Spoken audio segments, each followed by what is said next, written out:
গাজা এক সময়ের প্রাণবন্ত উপত্যকা আজ পরিণত হয়েছে এক মৃত্যুপুরীতে।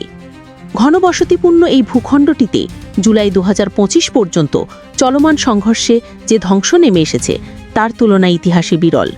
বিস্ফোরণ, রক্তপাত আর ধ্বংসের মাঝে হারিয়ে গেছে হাজারো স্বপ্ন, শেষ হয়ে গেছে লক্ষাধিক জীবনের গতি। জাতিসংঘ ও মানবিক সংস্থাগুলোর তথ্য বলছে গাজার প্রায় ৭০% অবকাঠামো ধ্বংস হয়েছে। ধ্বংসাবশেষে চাপা পড়েছে স্কুল, হাসপাতাল, শিশুদের খেলার মাঠ, ঘরবাড়ি, এমনকি উপাসনালয়ও।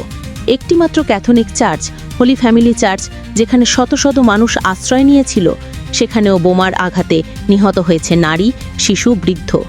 এদিকে নিহতের সংখ্যা ছাড়িয়েছে ৫৮,০০০-এর ঘর। শুধু শিশু মৃত্যুর পরিসংখ্যানই ১৭,০০০ পার করেছে।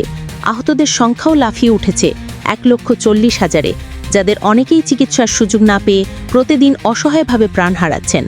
খাবার নেই, পানি নেই, বিদ্যুৎ নেই, চিকিৎসা নেই, চারদিকে শুধু মৃত্যু, কান্না আর ধোঁয়া। ধূলিময় বাতাসে আর্তনাদের প্রতিধ্বনি। আমরা আর কত সহ্য করব?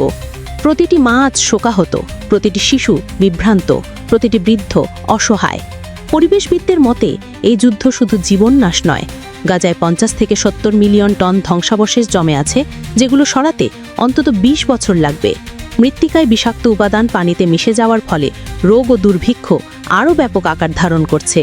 এই মুহূর্তে গাজা শুধু একটি ভৌগোলিক অঞ্চল নয়, এটি এক দীর্ঘশ্বাস, এক থেমে যাওয়া হৃদস্পন্দন, এক ধ্বংসপ্রাপ্ত আশার নাম।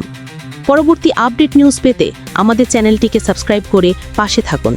সত্যি কথা বলতে ইসরায়েলের এই আগ্রাসন বন্ধ করা সম্ভব যদি আরব বিশ্বের সকল নেতারা একত্রিত হয়ে এই আগ্রাসনের প্রতিবাদ করে, তাহলেই এই আগ্রাসন বন্ধ করা সম্ভব। আপনারা দেখতে পারবেন যে ইরান এই আগ্রাসনের প্রতিবাদ করেছিল, কিন্তু ইরান ছিল একা। ইরান একা থাকার কারণে এই আগ্রাসন সম্পূর্ণ বন্ধ করা সম্ভব হয়নি। শক্তিশালী রাষ্ট্রগুলো যেমন চীন, রাশিয়া, পাকিস্তান, এদের কাছে পরমাণু অস্ত্র রয়েছে, এবং এসব রাষ্ট্রগুলো যদি ইসরায়েলের উপর চাপ প্রয়োগ করে, তাহলে এই আগ্রাসন বন্ধ করা সম্ভব। গাজার আকাশ আর শুধু ধোঁয়ায় ভরা নয়, তা যেন মানবতার অপমানের একটি প্রতিচ্ছবি। সারা বিশ্ব যদি আজ নীরব থাকে, তাহলে কিন্তু আমরাই এর অপরাধী হয়ে থাকবো।